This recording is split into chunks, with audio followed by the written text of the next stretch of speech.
Hey everyone, welcome back to another episode of the Millionaire Real Estate Agent podcast.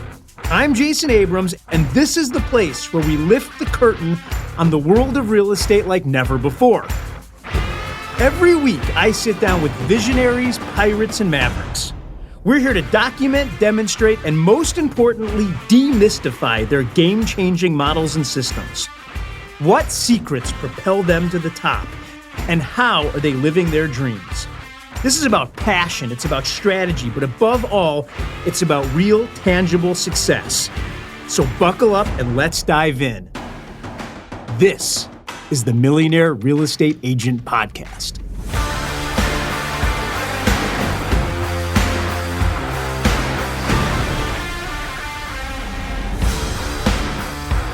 You know, there's a group of our listeners out there who don't wake up in the morning wanting to talk to other people. I know. And it might not be you. You might be sitting there thinking, Jason, I'm a high D and I'm highly social and everybody I've ever met is someone I love. But we have another group of listeners, the ones that would define themselves as slightly more introverted. They are not out there at the party talking to every single person, yet they still have wild success. Today, I'm going to speak to a young man who's had marvelous success. As a matter of fact, he read The Millionaire Real Estate Agent at age 17. He became a real estate agent at age 19. And listen to this, as an introvert, he sold 69 homes his first full year in the business and is officially a millionaire real estate agent, having generated over $1 million in GCI in that year.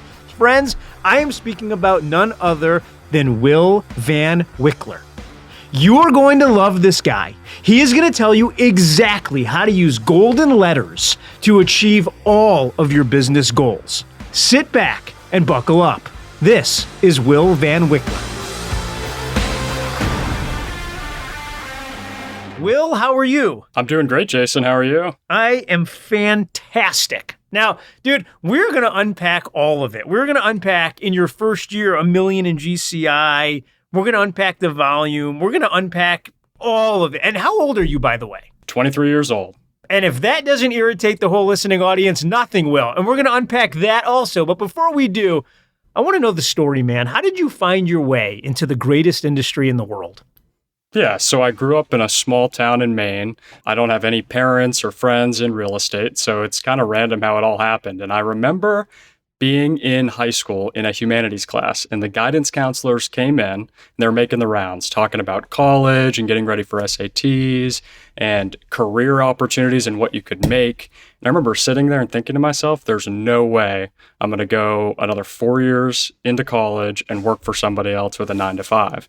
My brain is just not wired that way at all. I think I mastered the 80-20 principle in high school before even knowing what it was, and that just meant I'd get an A on my, test, but I wouldn't do any of the homework because I was so focused on the outcome and being efficient. And I quickly learned you don't get rewarded for efficiency in the regular, school system or even a 9-to-5 job. So I knew there'd have to be a better way. And I just started researching financial freedom, how to make money on your own. And the entrepreneurial spirit took over. I started learning about real estate, read the book, the MREA, and then, things started to snowball. You're doing this in high school? You're researching this? Yeah, and I told my mother I didn't want to go to college. I think she had a heart attack, but I knew I was always quick on my feet and I could always figure it out. So when it came time to apply for colleges, she said, you got to go to school and just do something. So I said, you know what? I'm going to go to community college. It's the only college I applied for. And that took some people kind of by surprise because that wasn't a normal thing where I went to high school, right? One of the best schools in the state.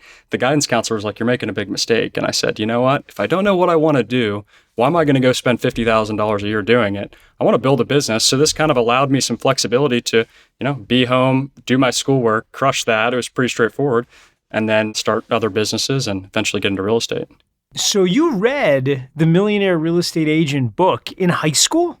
Yeah, I was 17 years old at the time. And what was your aha from reading it? A model and a system could make me $1 million a year. And that's how my brain works. It's systems, numbers, models, everything like that. And it just clicked. I was like, the harder I work, the more money I make, and I can take control of my destiny. And that was the biggest thing for me. For those of you that are new, and we bring on new audience members every week, when we say MREA, we're talking about The Millionaire Real Estate Agent, which was a book that was written by Gary Keller, Jay Papasan, and Dave Jenks, may he rest in peace. And it's the namesake for our program. And I can't imagine reading it at 17. Did you try to talk to your buddies about it? Were you like, hey, guys, you're not going to believe what I'm reading? And what was their reactions? People thought I was crazy. And I remember sitting down with the high school counselor because they have to meet with everybody like, oh, what are your college plans? And I told her, I said, I want to start my own business. And I didn't know where real estate would fall into that, but it was a model for being an entrepreneur. And I told her that, and she thought I was insane. They said, I think you're making a big mistake. I think you need a backup plan. So many entrepreneurs fail. And I knew I wasn't going to let myself fail. I didn't have really many other options, right? I did fine in high school, but I wasn't a scholar and I didn't have these extracurriculars. So, I had to figure it out, which I did, and they thought I was insane. So, yeah, I hear that. So you got your real estate license, and then how old were you when you got the license? Yeah, so I went to my first year of college and just kind of got through it. And on the side, I had a IT consulting company just because I always like to work. I was always entrepreneurial. And when I'm sitting still, I just feel like I need to be doing something. So the first year I was going to school, I was starting that company. And then my second year, I just turned 19, the pandemic struck and everything stopped. And I remember I was like, here's my time to take action while everybody else is kind of sitting still. The school didn't know what they were doing with Zoom and all that. And I asked one of my clients who was a real estate investor, I said, how do I get into investing in real estate? And he said, the best way to get into it is go get your real estate license, learn how to transact, learn how to find the deals, learn how to help people find deals, and then you'll know exactly what to pick up or what to sell. So a week and a half later, $500, just turned 19, walked into a Keller Realty office, and I was a realtor. That's the craziest thing. So, normally my next question would be, did you have success right off the bat? And everyone says no. But in this case, in your first year, you sold 69 units. So did you have success right off the bat? So for my first kind of year in real estate, I did 28 sides and I was only working part-time, about 15, hours a week because I was still going to school. And I thought, okay, this is cool. I made over $100,000. I thought that was awesome. And I knew there was a better way because I was doing all the old school methods that, older agents teach you, the open houses, the door-to-door, calling expireds and for sale by owners in a TCPA compliant manner, of course. And I was just really kind of burnt out by it. I was like, I made a great income, but I feel like I'm kind of stuck in this hamster wheel. And I knew I was either had to reinvent the business or find something else. So then that next year is when I really figured it out. So halfway through the year, I said, I'm going to reinvent the business. I ended up selling 34 units in 6 months. And then I said, you know what? I'm dropping out of college. And I went all in. The following last year was my first full year in the business and did over $1 million in GCI. What did your mom say when you told her you're dropping out of college? She thought I was insane. And she moved out of state and has this awesome career in the insurance business. She doesn't understand real estate, still doesn't really get what I do. But she's like, you're an adult. You'll figure it out, but I think you're making a mistake. So good. All right, we're about to unpack exactly how Will built out the models to make the $1 million in his first full year in real estate. I'm going to take all the notes. So you're driving right now at 110 miles an hour in your new Defender. You don't have to pull over. I'm taking the notes. You can sign up at MREAnotes.com, and they come out every Thursday. Will, tell us exactly what did you do and how'd you do it? So what I did is I just looked at how are people having success and what's a model that I can follow. Because I did real estate with the conventional models and systems, and I'm not a huge extrovert, right? Like I don't love big groups of people. I don't love having a ton of phone conversations. Going to mega camp, I love seeing friends. I love having one-on-one conversations, but it stresses me out being around a lot of people. I'm not the conventional real estate agent. I thrive with numbers, systems, and processes. So I started to research proven models and systems in the real estate business that I could do and take control of. And when I was kind of restarting my business, I knew I wanted to focus on sellers because when you have the inventory, the buyers will come. So I found, one system that literally changed my life, which was the Golden Letter. I remember watching, the pandemic's happening, a video with Gina Ront, and it was a MAPS training with the simple Golden Letter. And I thought, I'm going to do this. So I went all in. I hired a MAPS coach at the time, and they said, you know what, this is your one thing, just go do this. I built the model for this very simple MOFR, and it blew my entire business up. Okay, 2 questions on that before we get into the model. Number one, what was it? Because Gene is a genius. What is it that Gene said that you heard in such a way that it awoken you? Well, Gene has a pretty similar story. Started when he was young. He doesn't love talking to people. He's not this big extrovert. And it was a farming model without having to be the mayor of the town. I didn't have to farm for 15 years prior. It was, you're making an offer for immediate response, and I'm getting immediate people to raise their hand and say, I want to sell. And then the other thing was, the better he got at conversion, the more money he made. And I had time, so I just mastered the conversion, and I knew it was a very simple system that I could scale easily. That was the biggest thing. Okay. And then number 2, did you run it exactly as Gene runs it when you started, or did you start to make tweaks and changes before you even got out of the gate? I'm a very simple guy. I literally just copied everything he did, and that's what brought me the most success. By the way, Gary, and if you're new to the show, when we say Gary, we're talking about Gary Keller. He says all the time that the easiest and best way to be creative is to copy somebody who's already doing it at a high level and then make incremental changes as you go. But starting from scratch and having to come up with all the ideas is the slow boat to jalapa. Okay, walk me through this. I want to do this. I want to wake up tomorrow. Teach me how. What's the first step? Yeah, so for me, it was, before even finding the letter, was just finding a system that resonated with me that I would do consistently. Because the most success I've ever had is when I'm consistent with something and I see agents that jump around all the time. It's the shiny object system. So I just said, hey, I'm going to stick with this and I'm going to commit to it to at least 6 months.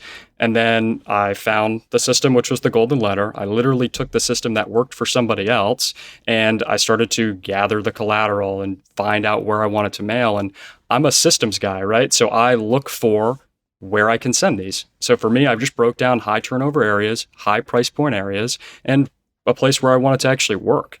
The biggest thing is I could rebuild my business from scratch. So why don't I go after high dollar sellers in areas I want to work and be able to convert them at a high level and ultimately make a lot of money off of them? Perfect. Okay, so step 1 was find your system. And you found golden letters. Step 2 is decide where you want to send the letters. And in your mind, that was high turnover and high price point. Walk me through, how did you actually find the areas? What'd you do? What searches did you run? What data did you pull in? It's so simple. I went on my MLS, I hit closed, and I looked at a map. And what was your aha? It was, wow, there's a lot of listings happening in second home communities where people maybe don't use these homes a lot. And I did not have to come up with the objection of, I don't know where I'm going to go when I sell. And that was the hardest objection for me to overcome at the time. That's brilliant. Okay, so you look at this map, you see these areas, you then start researching those areas, and that's your insight, which is, wait a second, these are predominantly second home communities. Yeah, and I also didn't have to deal with the objection of, well, you look really young, or what's your experience level? A lot of these sellers I would actually never even meet in person. Unbelievable. Okay, so you found your system, you've done your research, and you've picked your area. What's next? Send the mail out. So for me, I just took massive action. I did all the work myself. I sent out the very simple letter, exactly how Gene and his team did it, with the forever stamp, and to a T, the phone started to ring. And before the phone started to ring, I mastered the conversations. Okay, I'm stopping you because before we get to the conversations, I want to unpack the mail. So this show is all about being very tactical and very specific. So people are out there and they want to be able to follow your model. When you say send mail, I got a myriad of options. I got postcards, I got letters, I got envelopes. Tell me exactly what to do. So with research, right, we find out what exactly works. So I didn't have to reinvent the wheel. I found the simpler it was, the higher the open rate. And with the higher the open rate, the more calls I would get. So I found when you're getting your mail, you get a lot of junk mail, just sold, just listed postcards. Here's a recipe from an agent. It all goes in the trash because it's not calling for immediate response. But when you send a regular envelope with a stamp on it addressed to your name, you're going to open it.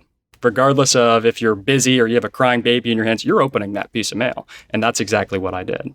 And is it a handwritten address on the envelope, or did you print them through a computer? I printed them through a computer because psychology told me if there's a stamp on it and it's addressed to somebody, they're going to open it. And then the letter itself will trigger the response. Awesome. So I opened this envelope and now I'm looking at a letter. Tell me exactly what it says. Dear Jason, would you sell your house at 123 Main Street to a client of mine? If so, call me on my cell phone.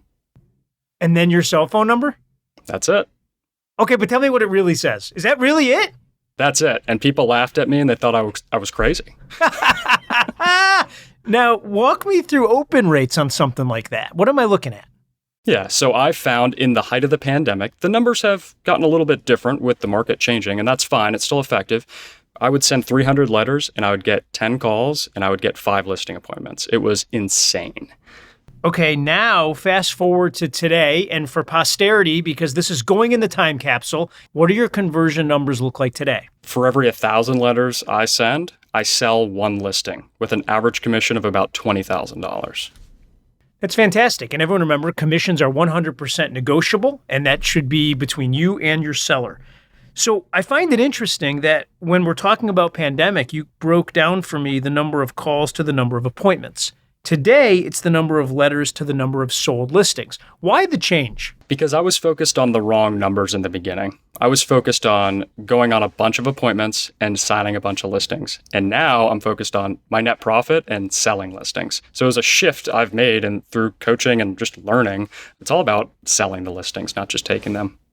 That's really interesting to me. If I wanted to back up and I wanted to get an idea, for every 1,000 letters you send, how many listing appointments will you go on? Only 2 or 3. And that's another pivot I've made in my business of not going on every single appointment and actually turning some business down if I'm not the right fit or I don't think they're realistic with pricing or the presentation of the property. This makes sense to me. Okay, so you printed all these letters on a copy machine or home computer. You stuffed all the envelopes yourself. You put on the forever stamps. Did you lick all these envelopes or did you buy the ones with the stickers? I bought the ones with the stickers. That was the only money I spent. I would literally do this at the market center at one of the desks there. I didn't even have an office. I mean, I was a broke college student, right? So I was doing this all out there. I looked like a crazy person signing all these letters and did it all there. I love that. Okay, so you found the system, you committed to doing it, you picked your area, you sent the mail the most simple letter of all time, and now you had to become an expert on the conversation. You have incoming phone calls. Talk to me about that discussion. What does it look like exactly? Yeah, so to get ready for it, somebody sent me a USB drive, and I would listen to these in my car driving to the office every day. And again, people thought I was crazy for doing it, and I mastered all of these conversations, all of the objection handlers, and I knew exactly what to say when the calls came in because I would practice every single day. So when the calls came in, every objection that came at me, I knew exactly how to handle it, and my one intention was just to set the appointment. So people would call, they'd say, "Hey, I got your letter." And I'd have one to 3 different responses depending on what they gave me. Walk me through those responses. Yeah, the first one is somebody just digging. They're like, what would your client pay? Those are people that are more just curious. They're not actually going to take action. You can tell by the questions they ask. So from there, I kind of pivot and just say, hey, it sounds like you're really comfortable in your home. I'd love to stay in touch with you and just update you on the market. What's a good email for you? And that is a nurture. So I put them in the database, put them on a smart plan. That's great. The other bucket of people is people that just aren't interested, take them off the mailing list and move on. The other response I'd get is, hey, we actually need to sell our house right now. Can you come over? They don't even care about the buyer. They just need an agent, and you got a little bit lucky there. And that happens a lot. I gotta jump in because it would be so easy to ignore the genius that you just heard. Did you hear him say that he listened to all of these talk tracks? He memorized exactly what to say. He practiced what to say. And then when I asked him, well, what did you say? He knew exactly what to say. Here's the takeaway. If you don't know exactly what to say prior to the moment you need to say it, you're liable to say the wrong thing. Phil Jones, and if you haven't listened to his episode of our show, he did 2 with us, go listen. And he says the worst time to think of what to say is the moment you need to say it. And he's 100% right. The reason that Will is Jedi is because, number 1, he understands his simple system to making the phone ring. And number 2, which I think is even more important, he knows exactly what to say once the phone rings. Friends, take note.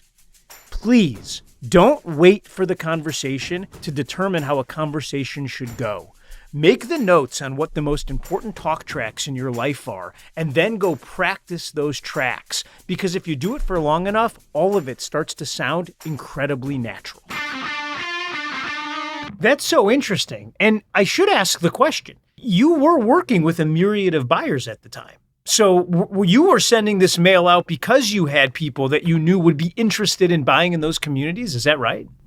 That's right. And I also knew there's 500 agents in my brokerage and thousands of brokerage agreements with buyers. I could find the buyer. The challenge I had was finding the inventory for buyers to purchase. And I knew I could bring a solution to the market with people who did not know what they were sitting on. So once you have this phone call, you have this cohort. We have these 3 cohorts: the database nurture, the remove from the list, and then the people who said, come over to my house.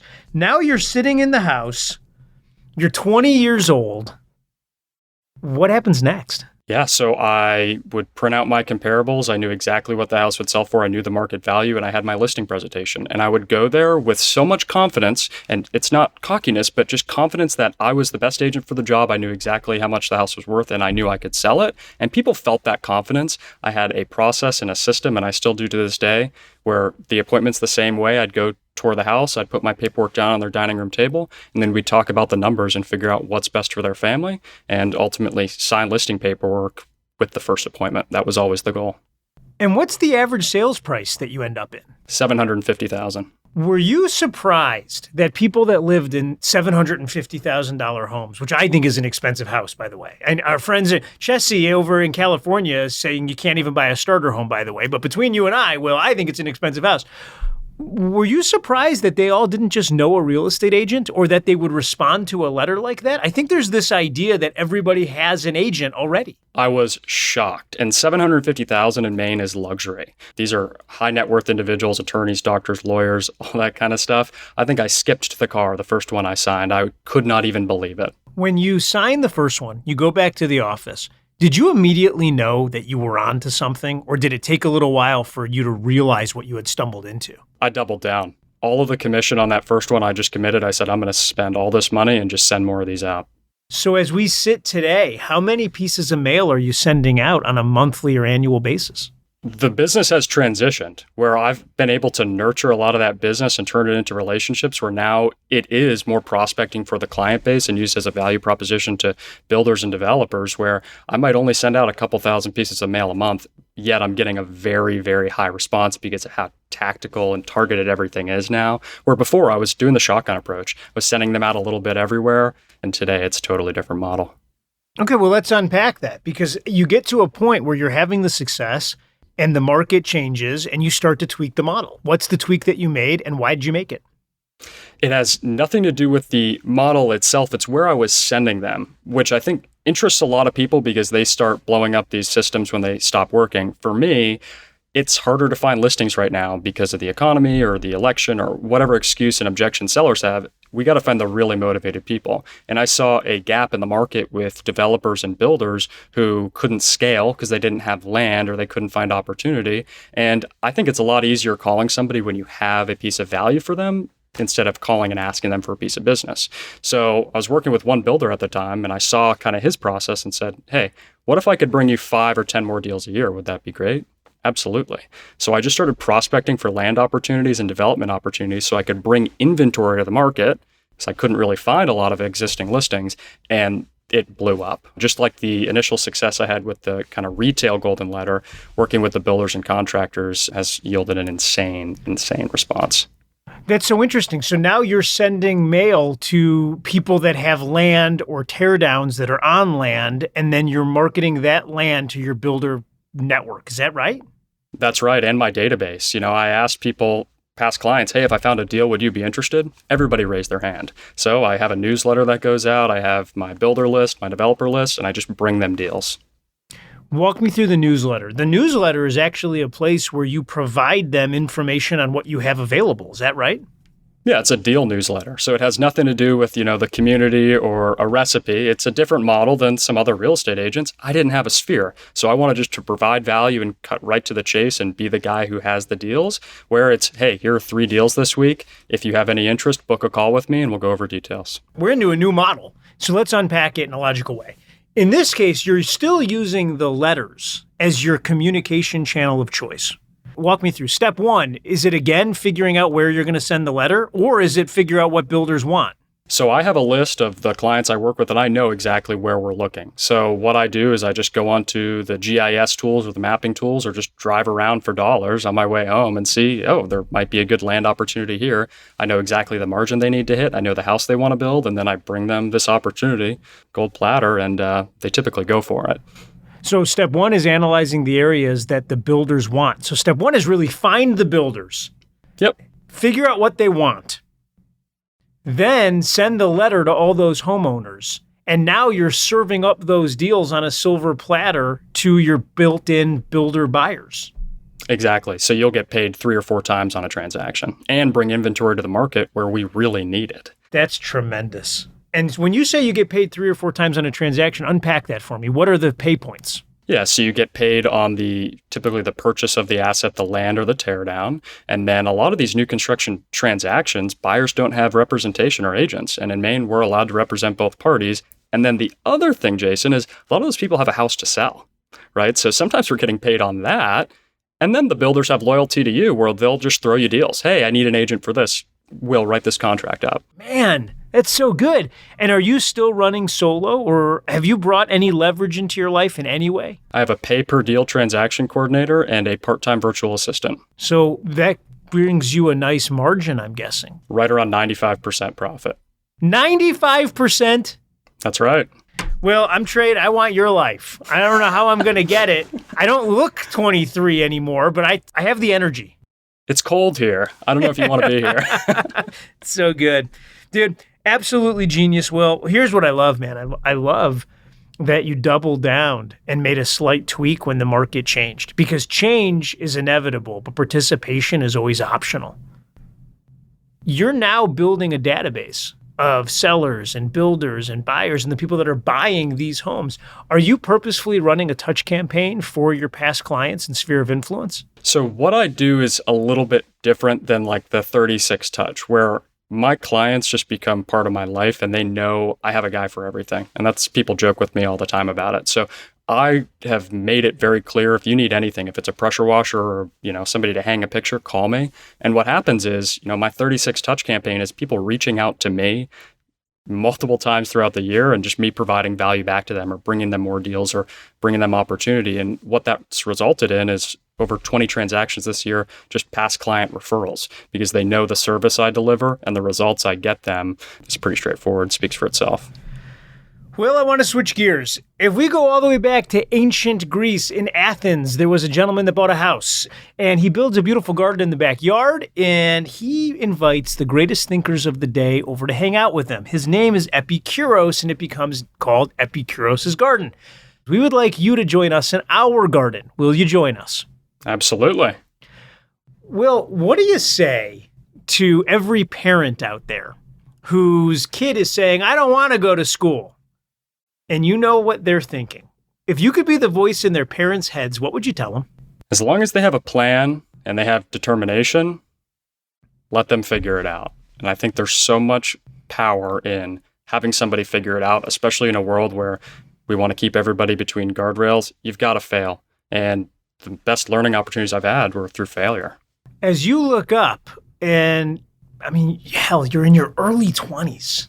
So to ask your perspective on things is unique for our listening audience. What's your big goal, man? What are you trying to accomplish when you look out 30 years? What's your big plan? I just want to help people build the model and help them have a system to run towards. I don't know if that's with a real estate team yet or public speaking or volunteering, but I just want to live a big life and bring people in and kind of show them what I've done and help people along the way, because I didn't really have a mentor to show me this. And I'm very lucky that I ended up at Keller Williams. And I just think, gosh, if I didn't go through the right path, I probably wouldn't be where I am. So it's just getting people to focus on the right things and do the right thing.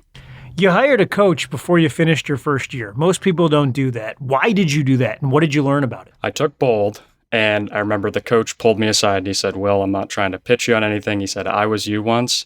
You need somebody that's looking ahead of you and behind you to tell you where you're going to go. And it was a lot of money at the time to me. It made me sick actually committing to it. And my first coach brought me from $100,000 a year to $1 million a year. And it was just because they knew exactly what I needed to do. I didn't. I needed that guiding light, and I just followed exactly what they said. Who was that person? Ariel Anderson was my first MAPS coach. All right. Final question for me, Will. Fear is an emotion of the future, meaning that you can only be afraid of things of the unknown when no one's afraid of their past and very few people are scared in the present. Is there anything that scares you when you look out? Failure. How so? What does it mean?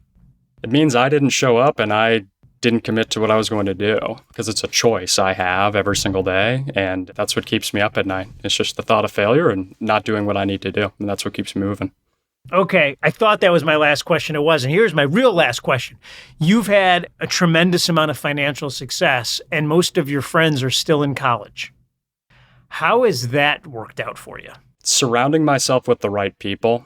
And that's where, coaching and, Gary's top 100 mastermind comes into play. I had to elevate my friend group, and not because they're bad people. I just was having different problems and I needed different people to talk to.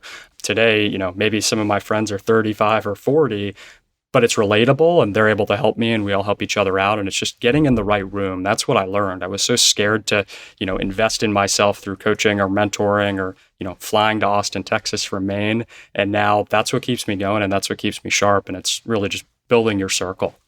There it is. Will, it's fantastic. My friend, thank you for sharing so openly about your model. I absolutely love the way that you think. You are at the very beginning of the most amazing journey. And I just want to tell you, you are so far ahead of the super majority of people out there. It is so inspiring. Thank you for everything you did for us.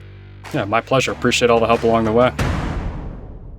There it is. It's another one. It's in the books. Here's what you listen to and what you love about this guy is he's not trying to be someone who he's not. He didn't get into real estate and say, gosh, I have to change my personality. I better start going to every cocktail party and wearing a flashy coat and making sure that everyone's talking to me because I'm peacocking all around the room. He didn't do any of that. He looked up and was self-aware enough to know I'm an introvert. I need to make my phone ring, not ring somebody else's phone. And he did it in a really simple way.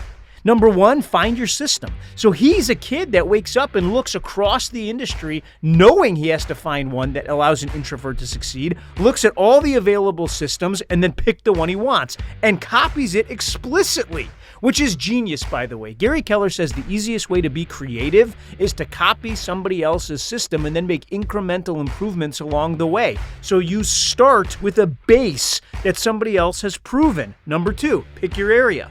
In this case, Will looks up and says, if there's high turnover and it's the right price point, that's exactly what I'm looking for. Step three, send the mail. And here, you heard him, right? He's folding envelopes in his office and he's putting them in and he's addressing them and he's sending it out. He's not looking for someone else to do it because that was his job. He sends the mail and then simply answer the phone. The idea that most people don't answer the phone when it rings, even if it's opportunity calling, blows me away. He's really clear that I have to answer the phone and know exactly what to say when I do. Friends, this might be the easiest 4-step system that we've ever unpacked on this show, and it's one that you can put into practice tomorrow. Give this a go. I'm going to say something, and it's going to be controversial. I can't understand why every real estate agent isn't sending golden letters to some neighborhoods in their market, or at the very least doing regular mail farming. If you are sleeping on the mail, friends, I believe you're sleeping on the industry. Go forth and do likewise. There it is. That wraps another episode. Friends, I don't know what you're taking out of this. I really don't. I'll tell you what I want you to be taking out of it, which is these are the people that are having tremendously big lives. And the reason it's happening is because they're setting up the models and systems to do just that. Gary Keller told me that leadership is teaching people how to think so that they do the things they need to do when they need to do them, so that ultimately they get the things they want when they want to have them. And that's what I want for you. You're all leaders, but it begins with leading ourselves. If you're enjoying this podcast, I want you to click the subscribe button anywhere that you get your podcasts. We want to be the voice in your head every single week, and every week we're dropping new content. We also send out a newsletter at the conclusion of every show to make sure that you get the highest points and the models and systems that were discussed. So if you want to sign up, I need your name and your email address. Head over to the millionaireagentpodcast.com. millionaireagentpodcast.com. Enter your name and your email address, and every week that newsletter will be in your box. Friends, you just went on a journey. I hope that what happens between now and the next time we meet is absolutely wonderful for you. Thanks for listening. I'll see you next week. This podcast is for general informational purposes only. The views, thoughts, and opinions of the guest represent those of the guest and not KWRI and its affiliates, and should not be construed as financial, economic, legal, tax, or other advice. This podcast is provided without any warranty or guarantee of its accuracy, completeness, timeliness, or results from using the information. Warning: you must comply with the TCPA and any other federal, state, or local laws, including for B2B calls and texts. Never call or text a number on any do not call list, and do not use an autodialer or artificial voice or pre-recorded messages without proper consent. Contact your attorney to ensure your compliance.